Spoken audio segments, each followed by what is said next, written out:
Hey everybody, welcome back to Pathfinder Wrath of the Righteous. Last episode, we defeated Baphomet, or Baphomet's avatar, and Pepsamira, his daughter.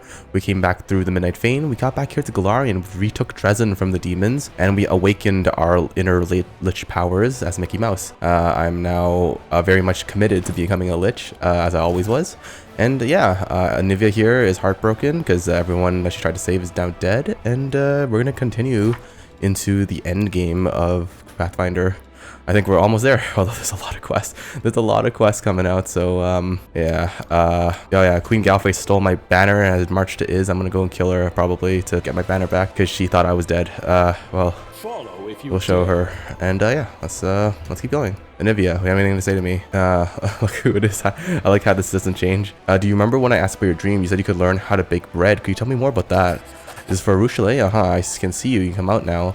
Anivia smiles at the half-hidden succubus bashfully emerging from her hiding place. Now isn't that better? Anyway, back to bread. Anivia sighs pensively, her eyes gazing into the distance. When I was just a little snot-nosed kid, my mom hid me from our enemies in a temple of Desna, Needle. My birthplace is a horror show. If it crumbled into the sea tomorrow, I'd throw a party. But the temple was a tiny oasis of peace and calm, hidden away inside all of that. Folks in the temple knew how to laugh. They sang songs, they did their needlework, and in the mornings they'd bake the most fragrant bread in the whole world. I could barely see over the table, but I'd stand and watch as the cook mixed through the dough, form into rounds, and put them in the oven. It's the happiest memory of my life. Well, of the crappy part of my life, up until I met Beth, of course. That's why I bailed on all that. I did all kinds of scummy jobs. I crawled through marshlands, I scrambled over rooftops, I waded through sewers, I spied, I tracked, I killed. And that memory was the thing that kept me going. I was sitting up to my eyeballs in gore or dragging myself through the slums with an arrow in my side. I remember the smell of that bread, the crunch of the crust, how it burned my little fingers. I remember how happy I was back then. Commander, have you thought about how, what you will do after we win? I mean, once we smash the demons, close the Worldwound, hung up our weapons, but then I know my war will be well and truly over. The morning I get up, mix up a dough and put it in the oven. I'm gonna sit there and watch it rise, and then the smell of fresh bread will wake your Beth, and she'll come to the kitchen, and I'll break her off into a steaming, fragrant piece, and that's when I'll know that in my gut that the Crusade's over, that our peaceful life has begun. Arueshalae listens to Anivia with rapt attention. When Anivia finishes, the succubus is silent for a long time, and then briskly wipes her eyes. Thank you, Anivia. Desna bless you. I think I understand now. I truly understand. Arueshalae turns to you. You see a sparkle of hope in her eyes again. Something that's been missing ever since your last visit to the world of dreams. Mickey Mouse, I think we need to go there again, to the dream world. Now I know how to solve the riddle. Please come speak to me in a private as soon as you can. And then she goes, alright. What does Arueshalae dream of? This Captain Sealkind and his people depart with the queen. I can't believe you haven't heard. He ain't no captain no more. Oh, right, sorry. Okay, where do you think he went? Oh, okay. Okay, I think we already had that actually. That's kind of weird, but sure. Let's go kit out Kestrogalier. Actually, he's my new dual-wielding scimitar bro, so I can go level him up as a fighter. Because yeah, I think being a fighter is pretty good. I guess it's gonna be nature because he's gonna be replacing Regill, so I might as well give him nature and give him bonus stuff. One specialization, give him the scimitar specialization. Yep. Keep going. That belonged to the trained weapon group as though they were light weapons when determining penalties on attack rolls. That's pretty good. Effortless dual wielding. He is a dual wielder. Effortless dual wielding. Yeah, it is heavy blades scimitar. SCI. Heavy blades. Good to see it. Alright, Arueshalae, you wanted to talk to me about your dreams or something again? Go to your dream. I'm ready. Oh wait, did she say that I was gonna be ready for a battle? Uh-oh. Arueshalae's dreams seem even darker and emptier than before. The smell of smoke and ash lingers in the cold air. You can't see the nightmare, but you can feel it watching you from afar in the dark. The succubus approaches the table reverently as if approaching a holy altar, and then she hesitates. When Desna asked me, what do you dream of? I didn't know anything about dreams, so I tried to imitate mortals, but I really never understood what I was doing. I filled my dreams with so many things, but now I understand why they all burned so easily. They were not real dreams, but how could I put it? Mortals don't actually dream about objects, they dream about ideas. Filling my dreams with those items was like stealing a roadside sign from the stake and then claiming I had an entire town in my hands. Anivia isn't really dreaming about a loaf of bread. Her dream is about a whole new life. A life where there's no war, a life where she lives in her own house and she bakes bread for her beloved. I'm sure that if I asked anyone about these things I stored here, then they'd tell me why those things are in their dream worlds, the worlds where they find happiness. Did Anivia's words give you an idea of how to find your own dream? They did, almost, maybe. I hope so. We'll find out soon enough. This table didn't burn because it's just part of a true dream, a part of the world where I'm happy. Now I just have to find out what this world would look like. And Arueshalae closes her eyes. The world of my dreams, it's so close, I can almost see it. Almost. A teapot is on the table, Arueshalae whispers quietly. You can barely hear her words, but as she speaks, the world changes around you. The smell of smoke and ashes is replaced by the fragrant aroma of freshly brewed tea. The teacups are full and steam is rising from them. There's a spot of spilled jam. Cookie crumbs. I must have baked cookies. Oh. Oh look, it's good old Demolcio. I didn't respond. Planning to drink some tea. A hissing voice full of bitter hatred can be heard in darkness. You used to drink souls before. How many living souls did you kill, you fiend? How many did you torture to death? You don't deserve a life like this. I've done many terrible things. Arueshalae's voice is quiet but firm. I've ruined many lives, and I'll be paying for that as long as I live. I'll fight until we close the Worldwound, and even after that, as long as there is evil on Golarion. But I'll not give up on my dreams, whatever it is. Without it, I won't have the strength to fight. I'll make you pay with your life. Uh-oh. Ruh-roh. Oh, man. No. No. Okay. I actually have to... Oh. Never mind. Arueshalae is actually OP. Thank you, Arueshalae. I was very scared because I'm not that strong by myself. And Arueshalae isn't, you know, not really kitted out. I have like basic equipment for her. It's a good thing. It's okay. Alright, nice. Arueshalae stops to catch her breath. These nightmares will never leave me alone. I know that I deserve them, but it's so hard to fight them over and over again. But there is truth to your nightmares. Of course there is, and that's the worst part. I cannot argue with them, but I also cannot give in to them. Let's continue. Arueshalae closes her eyes again. Oh, no. Surrounding the table, I see a house, a large spacious kitchen, a ray of sunlight coming in through the windows. The branches of apple trees is swaying outside. Oh, okay, she actually is filling it up with like her dream house. Okay, that's cool. Nice. Nightmares Baron, you want to live in a house of your own, my venomous butterfly. Demolcio's charred, ghostly face is twisted with hatred. You deprived me of my home twice. First you took Elysium from me, then I found myself a new refuge in the abyss, but you destroyed that too. And now you dare to dream of a house of your own. I have wronged you badly, and I feel guilty. I'm not trying to make excuses. There's nothing I could say that would excuse what I've done, but you are dead, Demolcio. I'll never forget you, but I will not let you take my life. You don't have the right to live. Alright, here we go. Should have leveled her up before this, actually. Now that I think about it. Damn.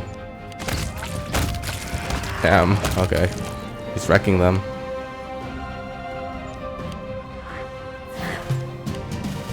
Okay.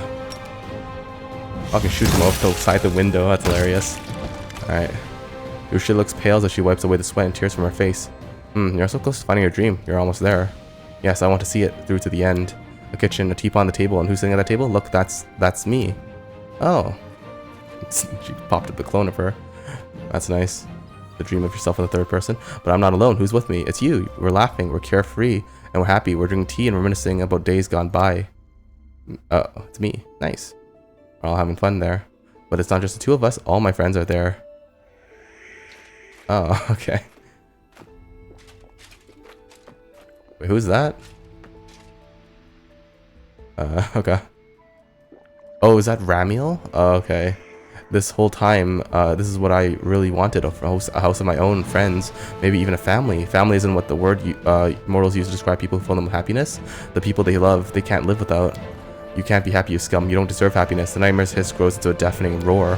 I will be happy. She looks into the monster straight in the eye. Do whatever you want to me, but my dreams are mine forever. Nice. Jeez. Okay. The monster is gone and the kitchen is peaceful again. The smell of freshly baked with... I just want to live here, in the world of mortals, with the ones I hold dear. I have solved your riddle, goddess. This is my true dream. Hell yeah. Goddess, what is going on? What's happening to me? Having a good time?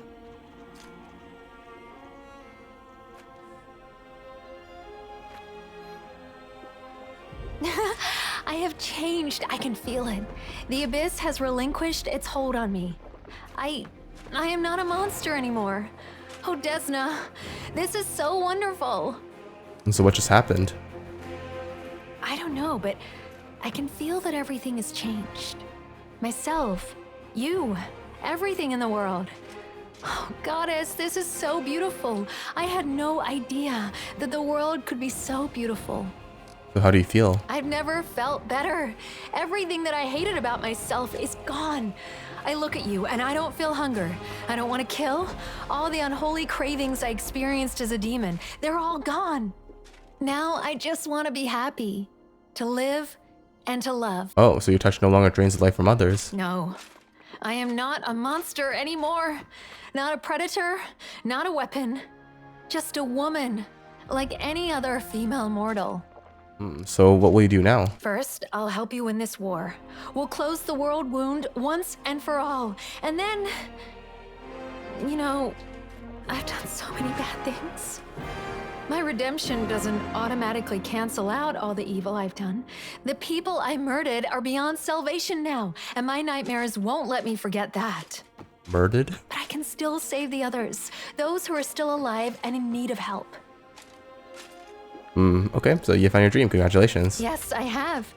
But you have been beside me every step of the way. I could never have done this without you. Thank you so much. You're welcome, Arueshalae. Yes. Glad to be of service. I can't wait to see the world through new eyes. I'm Mickey Mouse, the mouse of dreams. Happiest place on the earth. Well, time to go back being the commander of the Crusades now, I think. It's been a long time. You like all my ghost friends out here just talking. This is no longer Galfrey's crusade, nor does it belong to Amade. Now it is yours and yours alone. Yes, that's what I want to hear. Hell yeah. The city is dead. Now it seeks vengeance for its demise. I don't know about that. Oh, okay. Well, so actually, now that I think about it, now that I look at it, everything looks pretty similar. Yeah, everything actually looks very similar to where I left it. Huh. Although, wait, my armies are gone. Wait, my armies are dead? No, she took all my armies. I don't believe it. What is this one? Oh, that's okay. And well, speaking of undead, let's go to the Ziggurat, see what's up. Hey, Zacharias, how you doing, bud?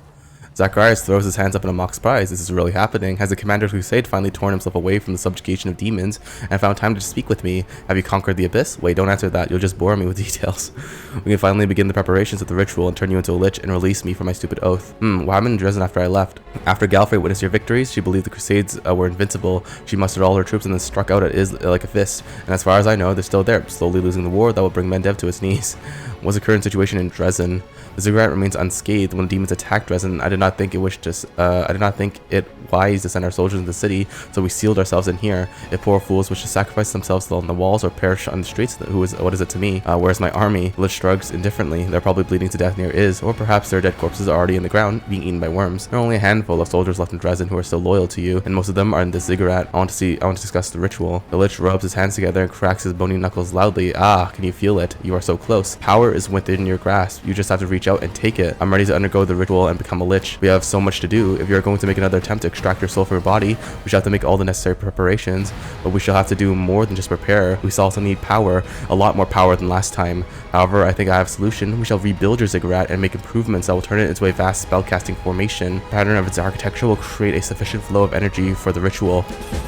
Oh, interesting. While your slaves are busy with the rebuilding effort, there's something else I need to attend to, a task that only you can complete. Your undead advisors, Elionka and Septimus, have been at odds for some time, and once you departed for the Abyss, they started to act with complete impunity. They have managed to avoid Galfrey's watchful gaze, and have begun an actual war against each other.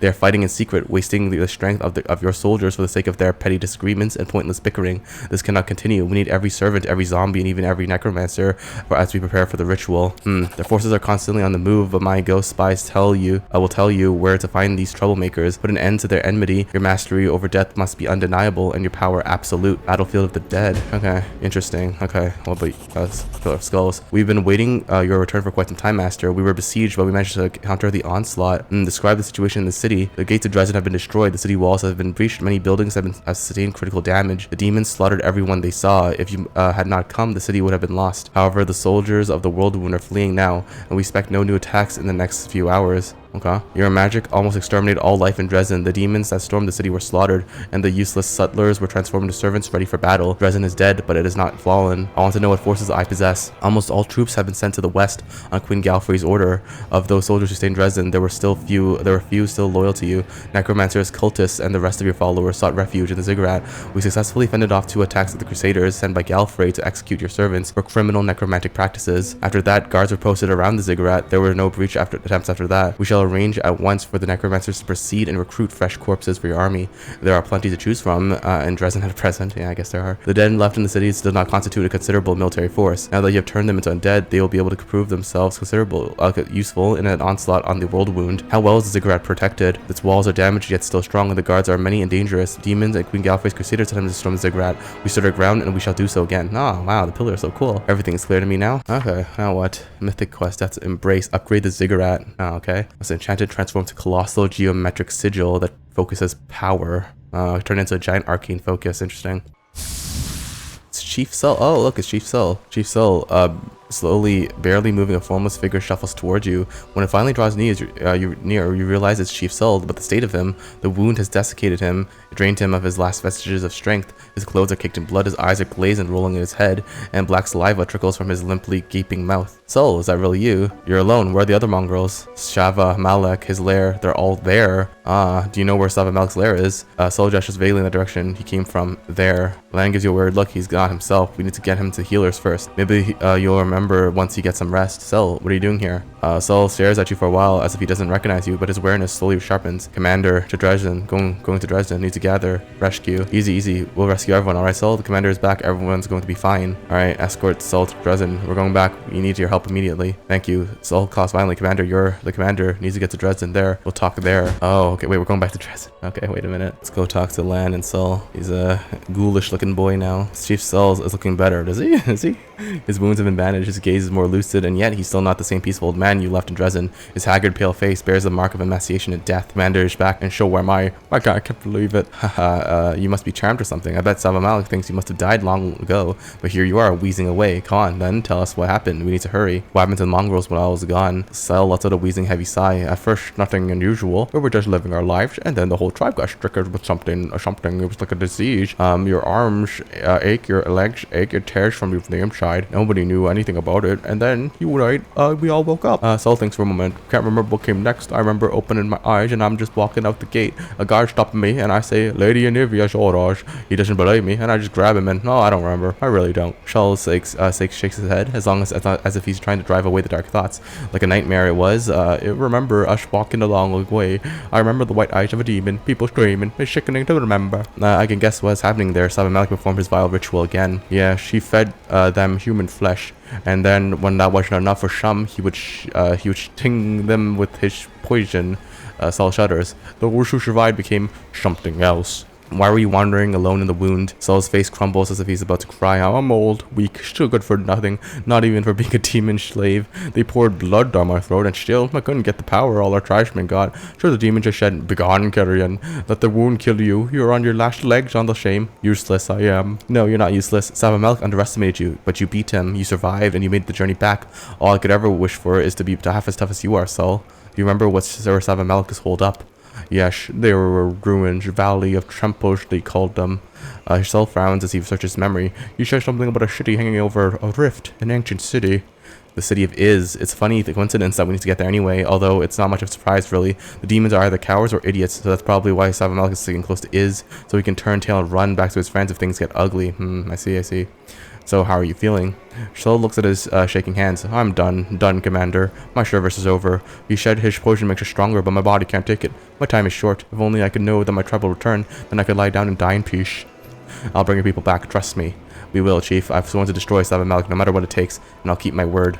Maybe you can't. Maybe there is no bringing back everyone anymore. Whoever's poison is poison forever. But seeing them before I go, even like that, it would be a blessing. Lann chuckles bitterly. Hey now, Commander has already promised you that we'll get everything back. Don't make him reconsider. And don't you go dying on us before we get back here. Alright, cool. Oh, okay, someone talk. That's Lady Kenomi. Lady Kenomi doesn't look nearly as confident or as bold as before. Commander, what a blessing it is to have you back. Mendiv's in need of your help. There's been a revolt in Nerosian. The disgruntled nobles are completely out of control. They proclaimed the royal council dissolved and arrested several of its members. Many politicians were accused of collaborating with the demons. Some are executed, others were torn apart by the crowd. The first treasurer has fled. There's fighting in the streets between mercenaries hired by the aristocrats and the guards who is loyal to the royal council. Drezen has received letters from the insurgents as well as from the loyal servants of the crown requesting your support, but both the Royal Council, and I have faith that you will elect to defend the legitimate authority. The faith is not misplaced, is it? Lady Konami regards you with a devotion you've never seen in her before. If the powerful have gone mad and are spilling blood in the streets, there's only one force that will stop them: the Church. We'll appeal to the clerics to intervene in this conflict. Their voices will be heard. Why would we bother staying with the Royal Council so it can keep pushing us around? I propose we publicly support the nobles. If a few esteemed elders were to depart from the council, it wouldn't be a terrible loss for the nation. The politicians have neglected their duty, but maybe the soldiers won't. There's got to be some honest generals left in Mendev. We'll ask them to bring their troops to the capital and put an end to the unrest. I know a thiefling, Zarsi. She's from the River Kingdoms. She was saying something from a young state over in the Stolen Lands that managed to cobble together a proper cohesive nation from a bunch of riffraff. Pretty slick considering how tricky it is to make them not hate each other's guts. Want to invite some of them to help patching it up. So that's kind of funny. That's the Stolen Lands from the first game. So Nerosian first demanded, but now is asking. The situation in the capital must really be grim. You are absolutely right, Commander. I admit the Royal Council hasn't shown you the proper respect and amicability. I myself brought this to their attention on numerous occasions. Lady Konomi's posture is full of repentance, but trust me when I say that none of them wished you ill, and they all share the unshakable belief that you were the savior of our nation. So why is there rioting in Nerosian? Without Her Majesty's steady hand, the capital has fallen into decay. Some are setting old scores, others have discovered new opportunities. Mendev is accustomed to following a highly respected leader. The only one who can protect the throne from the greedy hands is you, Commander. Lady Konami gives you a deep bow, exuding remorse and obedience. What's the situation in the capital? The Royal Council, Her Majesty's most trusted civil servants, and public officials have long been in conflict with many powerful Mendevian aristocrats. The former had connections and influence, the latter had their family names, riches, and personal armies comprised of mercenaries, sworn knights, and commoners. For many years, their strife was latent and civilized: coercion, bribery, intrigue. But the nobility spotted an opportune moment. They decided to overthrow the clique of dignitaries that has usurped royal power. That's what they call the council. A series of arrests ensued, but the Royal Council has found its own supporters and retaliated. Currently, numerous aristocrats are assembling their forces in the capital. The Supreme Court building now serves as the base of operations for the new Royal Council formed by the leaders of nobility. The old Royal Council is holding Her Majesty's castle, the treasury, and the guards' headquarters. Oh, interesting. Every so often, skirmishes break out in the streets. Many civil servants have left their workplaces and the townspeople are fleeing the city. The capital is paralyzed. I would like to hear the council's opinions. Of course, but I implore you, do not delay. Every minute counts. Socio, what can the church do in a situation like this? Become a living wall between the opposing sides, call for mercy, and if necessary, warn them about heaven's wrath. People sometimes forget their conscience, and that's what clerics are for. In the end, they will remind the people that they're in the middle of a holy war. And who do you think called the shots in the Royal Council before, my good Sir Cleric? Its leaders, the paladins and the inquisitors, in other words, the pious people, just like the ones you want to ask for help. Darren, why should we support the nobility?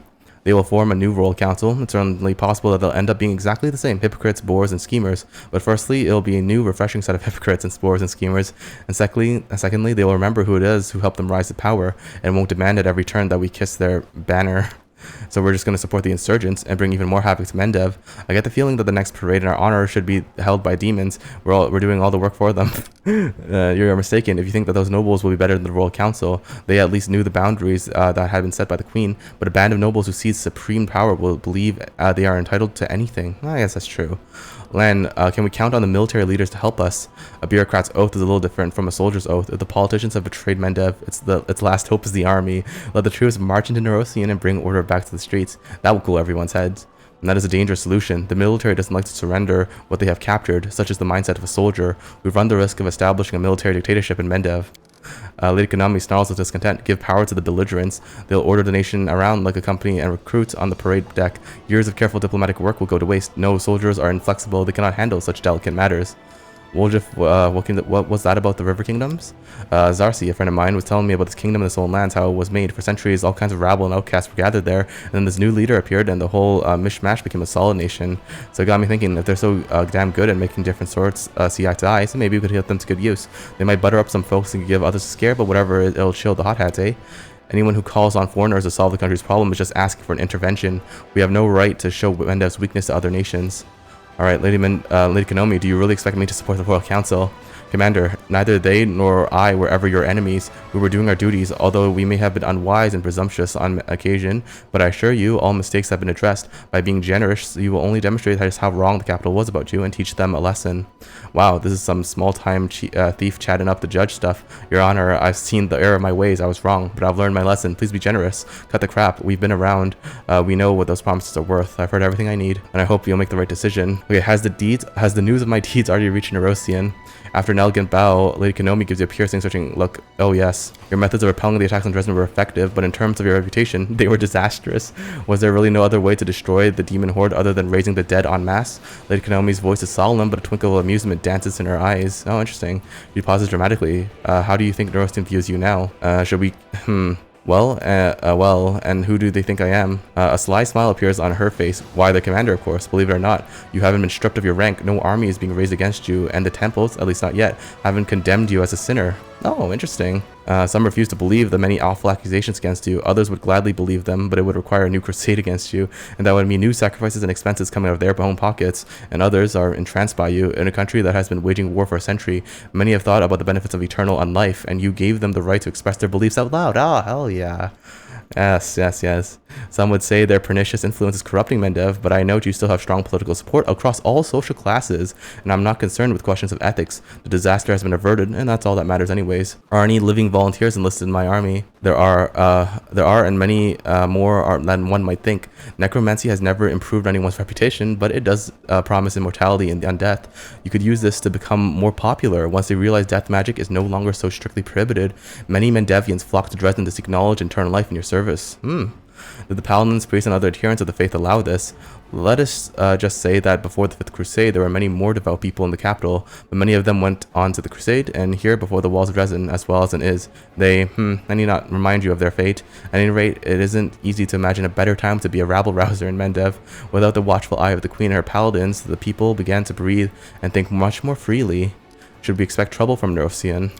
Not yet. Nerosian will continue to provide us with supplies and recruits. The Worldwound remains a threat, but we are their shield. Ha, yes. I could convince the nobles to support an army from Abaddon if it came here and vowed to protect the capital. I see, I understand everything. Ooh, interesting. I feel like, considering I'm a Lich kind of guy, and, you know, Gallifrey's probably not gonna like that, maybe I should just declare independence. I don't know. This might be dangerous, though. Man, it gives me a lot of stuff, though. We declare independence, boys. Nerosian's concerns are no longer mine. Get out of my fortress, Lady Kenomi. Lady Kenomi's tone becomes obsequious. But Commander, without your aid, Mendev will be consumed by uprisings. Much blood will be spilled. Furthermore, you'll be cut off from any support from the capital. In the midst of an insurgency, organized deliveries will become impossible. All you can hope to receive in such circumstances is the help of servants of the crown who are sympathetic to your cause, and their numbers grow smaller by the day. As I said, you can go to the demons, Lady Kenomi, along with the entire Royal Council. Lady Kenomi nods ruefully. So be it. Farewell, Commander. Despite your decision, I wish you good luck and hope that foreign powers will be able to supply you with troops and resources. I'll make haste for Nerosian. Right now in the capital, every experienced negotiator is worth their weight in gold. Okay, that's maybe a big mistake, but yeah, we'll see. Alright, we're rested up. We have the cheese cressada. Let's go to the battlefield of the dead. The undead aristocracy. Not all undead are bloodthirsty monsters. There are plenty of beings among them who are intelligent, even noble at times in their own ways, and who wish to live in a civilized society. A group of intelligent undead has arrived in Drezen to swear an oath to the commander and become the protectors of the union between the living and the dead that he has proclaimed. I get my 9 skeleton sharpshooters. Yes. Oh, I got my declaring independence as well. Mendev has plunged into chaos. What was once a major source of support is now a burden on the crusade. Cutting ties with Nerosian and declaring independence is a difficult decision to make, but the commander bears the weight of responsibility not only for Mendev's prosperity, but for the future of the entire Golarion. Yes. Independence. Independence Day. Woohoo. Alright. It's gonna take a while though.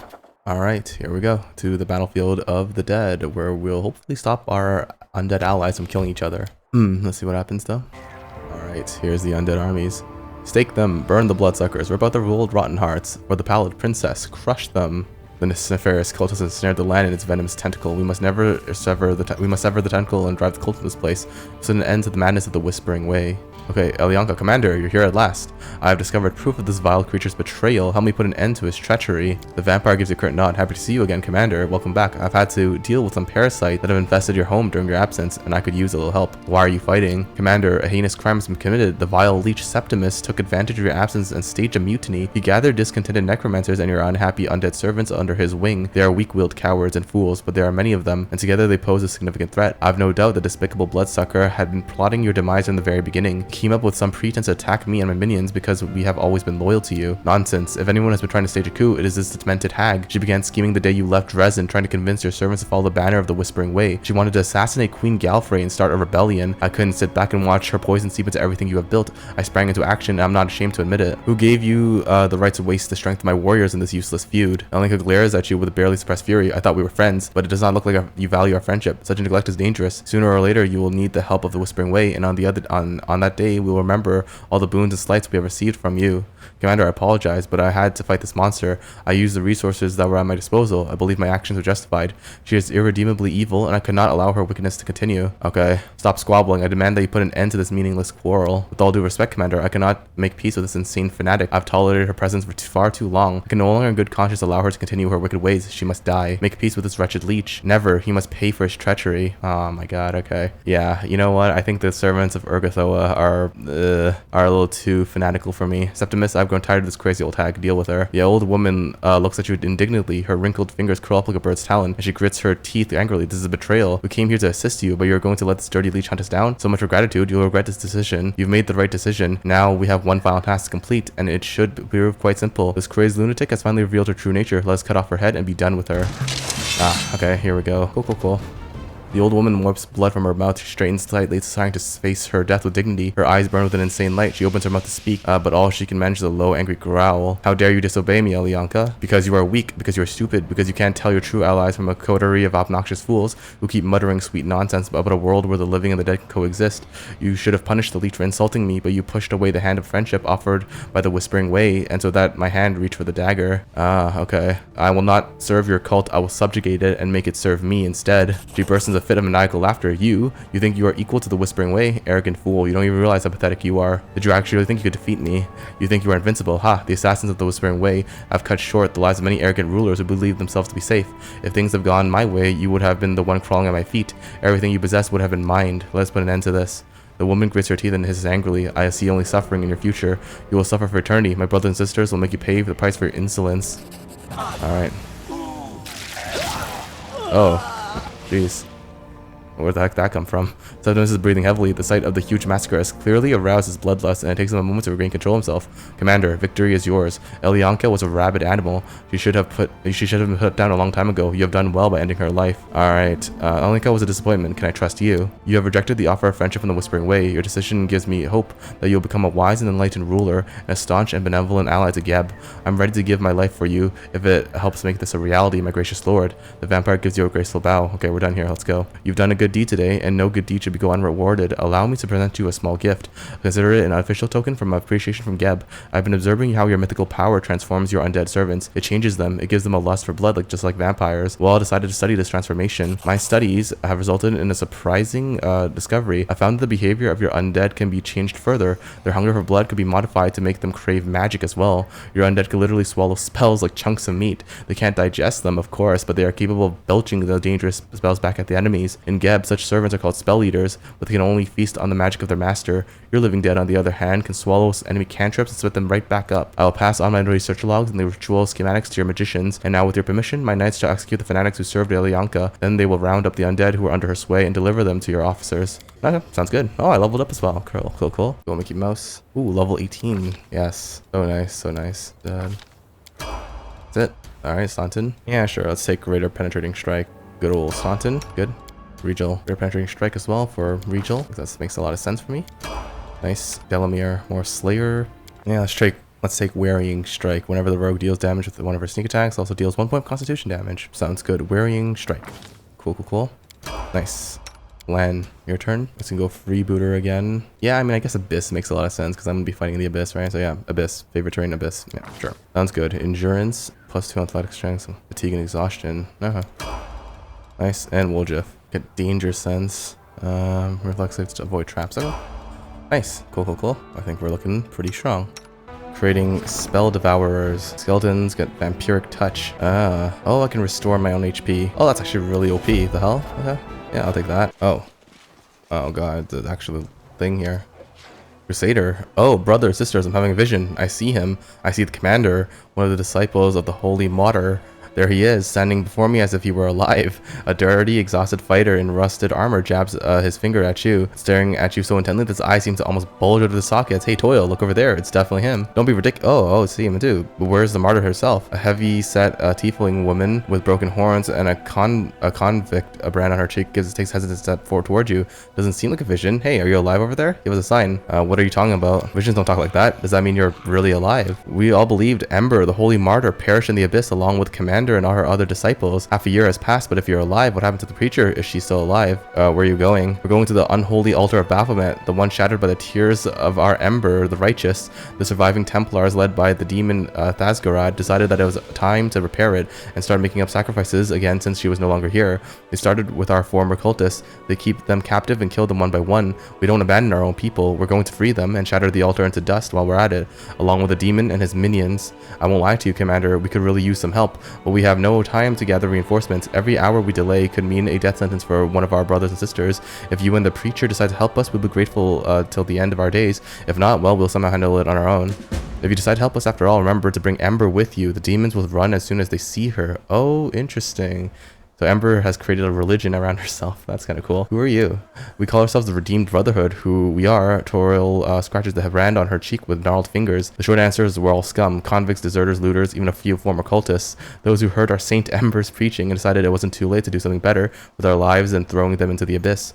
Not all of us were lucky enough to see her in the flesh, of course, but those who heard her sermons passed on her words to others. We even collected her teachings and turned them into a book. Our thinking was, though Ember herself might be gone, well, we all thought she was gone, her words would live on. They continued to spread and save those who were lost.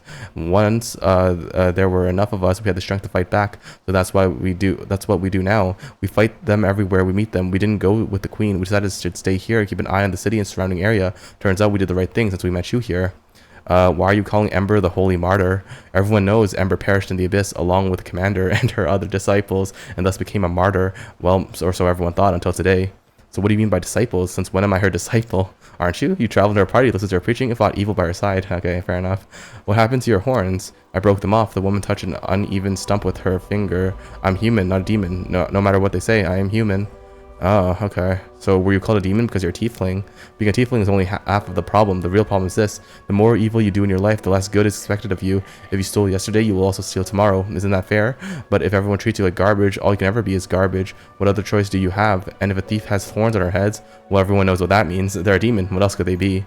I used to rob and kill, got convicted, sentenced to hard labor, escaped, and started over. I thought there was no other path for me. If honest people refuse to accept me, then I don't owe them nothing. I've done too much evil to try to repent. I've lived like a demon in the abyss. Nothing but evil in my past and my future. But then I ran into these guys. I heard them praying for the demon's salvation. Well, at first I laughed, then it hit me. What if I really do have a choice? What if there is something else in life beyond this never-ending nightmare? I spoke with those who'd seen Ember in the flesh, listened to them recite her sermons from memory, and then I broke off my horns. And with that, I broke away my former life. Okay, oh crap. Well, you have a familiar story. That's a thief's life for you. Once you're in, you ain't ever getting out again, but there's no slouch. Maybe if you ended up with Sister Christmas instead of these losers, you would have turned into a respectable person. Thiefling, are you? The woman spits on the ground. I didn't drag myself up the dumpster just to wind up with those crooks back in the colony. I used to keep your lot away from me with my fist if I had to, and now that holds doubly true. I wouldn't squat to take a piss in the same field as your kind. Alright, now go. I wish you luck in the battle. I'll come to your aid. Thank you, Commander. Both you and Ember the Righteous on our side, we cannot lose. Is that why it's called Pathfinder Wrath of the Righteous? Because Ember is called the Righteous? Okay, that's funny. Okay. The world sure has changed. In 6 months, I was gone. Everything has gone topsy-turvy. Alright. Alright, let's go to the Hellknight Outpost, the place where they tricked me into thinking that they got taken over by demons. Or no, it was just a test, so let's see if this is another test for me. Oh, they actually opened the doors for me. So, it can't be that bad, right? Oh no, they're hasted. That makes me kind of scared. Hey, it's Regill. Hello, it's me. Look at me, swag walking in. Mickey Mouse, my cat over there. Oh, they surrounded me, of course. The Hellknight Outpost welcomes you with sharp and inhospitable silence. Tall figures in black imposing armor tower over you. There are no threats or greetings, nothing at all. Regill takes his place in the formation near Paralictor, Renth, Tai, and Diothin. But slightly ahead of them, there's a barely noticeable shift in his posture and demeanor. It's almost like he is getting ready to perform a wearisome and unpleasant task. You all know why we're gathered here. Today, the Order's emissaries will hear the results of my investigation into the actions of the individual known as the commander of the Fifth Crusade, as well as to decide the fate of said individual. Regill, explain yourself. I think it's obvious. The Order needs to know whether or not you can be trusted. I'll coordinate the tribunal as someone who knows the facts better than the rest. Fine, I will hear what you have to say. I will state the facts as they are known to me. You reserve the right to speak in your own defense. Regill's voice remains cold, unpleasantly impersonal. I will start with the main reason from today's assembly. The source of the commander's supernatural powers have been hidden from us until recently, but now it is clear. The emergence of these abilities was caused by Regill Vorlesh, a criminal and an enemy, and that unequivocally and unconditionally must be destroyed. Whether the commander is her associate or an involuntary tool is yet to be determined.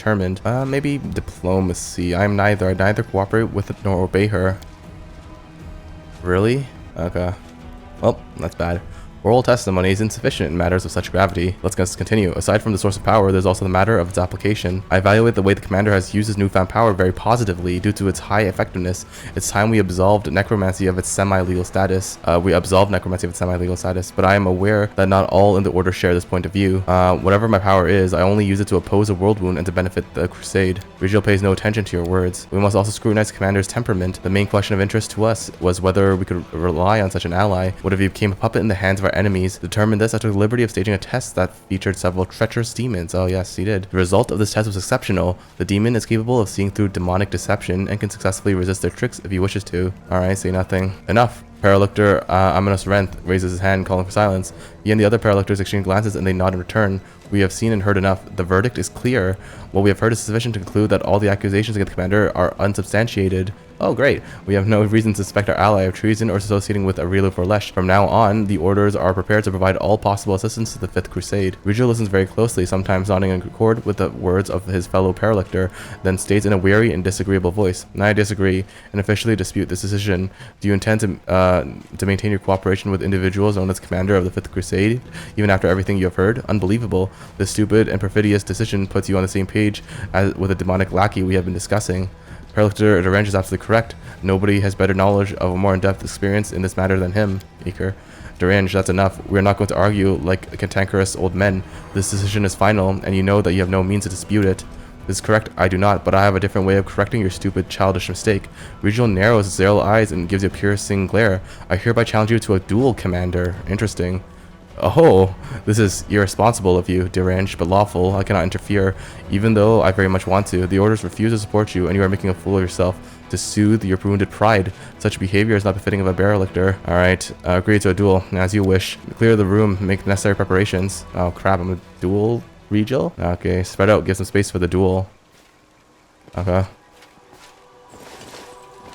He wants to fight me, really? I declare the start of the duel. May justice be done. Am I myself? Oh no, I'm a full caster. Okay, this is gonna be rough.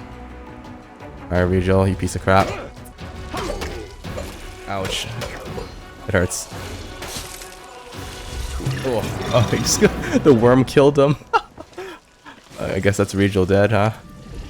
Enough of this farce and this petty squabbling. The verdict has been passed and is not subject to appeal. The Hellknight orders have no complaints against the Fifth Crusade or its commander. Indeed, we are now confident that we can completely trust you, Commander. From this moment, not only will the Hellknights continue fighting in the Worldwound as allies as the Crusades, we shall also put our elite squads under your command. The Worldwound must be closed, and we will assist you to the best of our ability. Aminos gives Regill a steely glare. We also apologize for the actions of Paralictor Regill Derange. He has overstepped his bounds and has made a number of other questionable decisions that will make us doubt his competence. He is henceforth removed from command of his chapter and stripped of his Paralictor rank, pending further orders from Godclaw headquarters. Regill's expressionless face is impossible to read. He appears to be unfazed as always. He simply shrugs in response to Aminos' words. I hope there will be no further misunderstandings between us. There won't be, Commander. The purpose of this council was to eliminate them. Regill, now no longer a Paralictor, does not move or make a sound, but instead casts a quick glance that lets you know that he'll like to speak in private. Okay, sure. That's a big worm, wow. You can summon that guy, huh? It's kind of cool.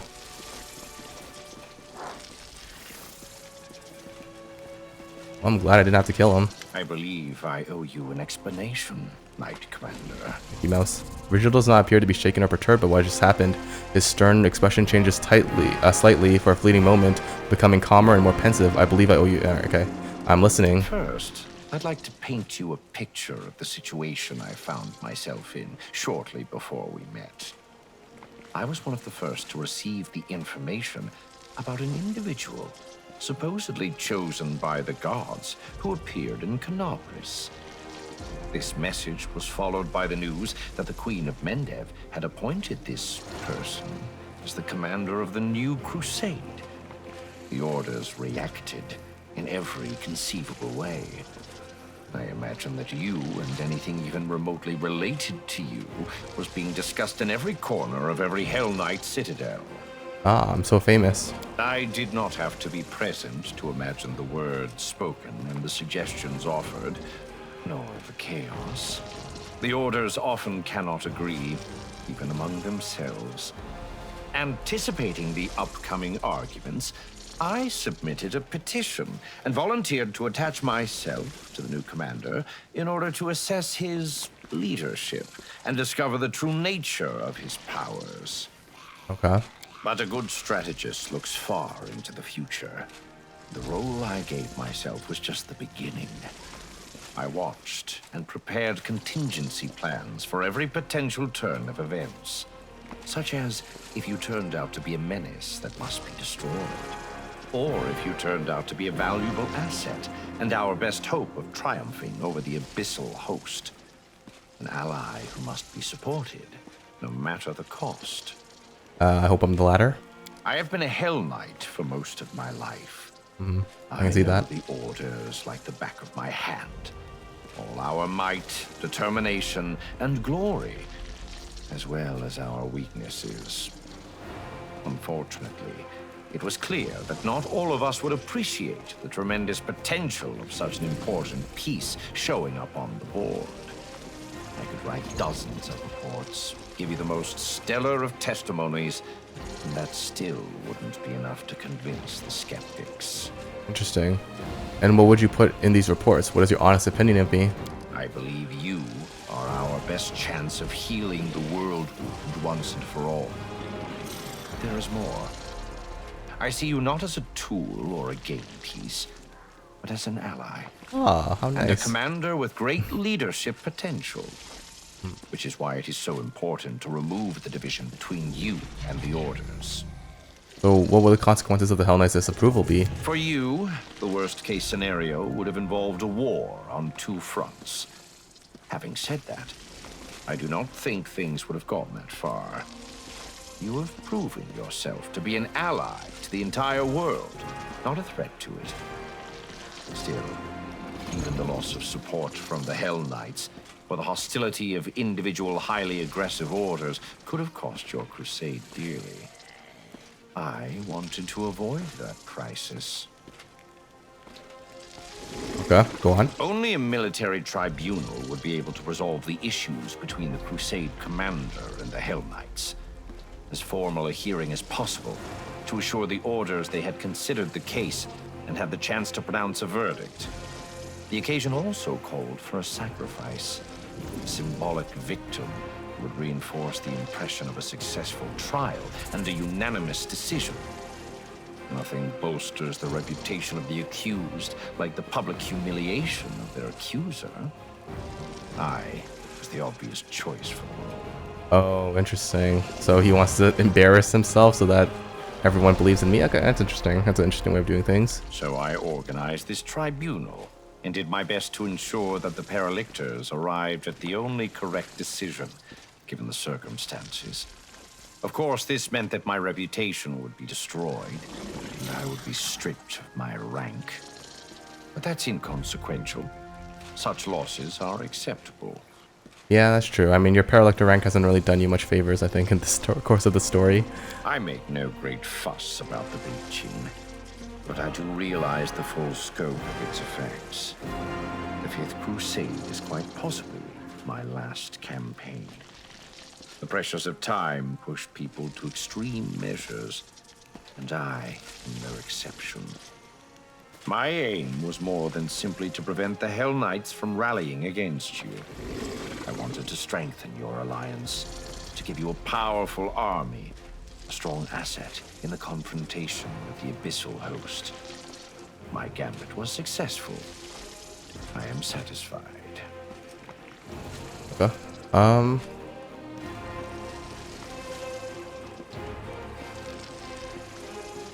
Alright.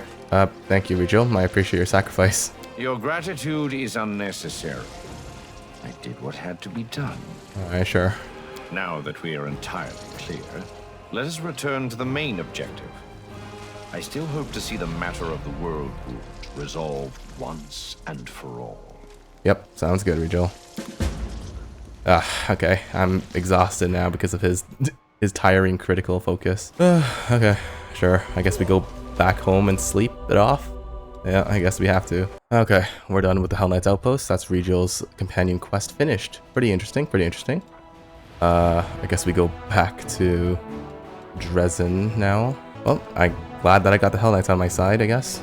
Okay. Also, the greater zombie lord here says, there is blood on my hands, the blood of many mortals who once served demon lords. Now they are my brothers and sisters in death. And the greater zombie lord up here. The living did not expect the demons' attack. They were caught unprepared. We are ever vigilant. Hell yeah. That's my boys. That's my soldiers.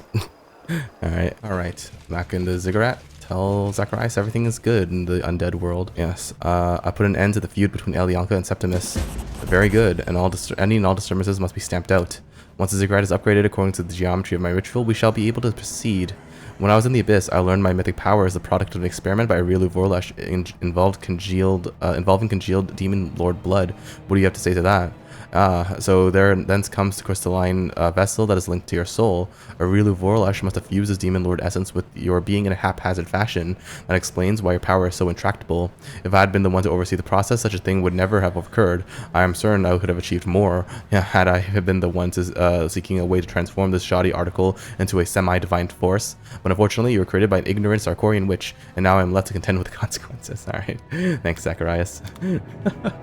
Alright, you know what? I think that's gonna do it for this episode. I'm back in Golarion, guys. I'm here leading the Fifth Crusade once again. Galfrey may have messed things up, but I'm here to fix it all. Stay tuned. I think we're gonna be close to the end, actually. It's only gonna be a few more episodes until we finally get there. So back to close the Worldwound. It's gonna be great. Thank you guys so much for watching. Hope you guys enjoyed it as much as I enjoyed playing it, and hope to see you all next time. But until then, goodbye for now.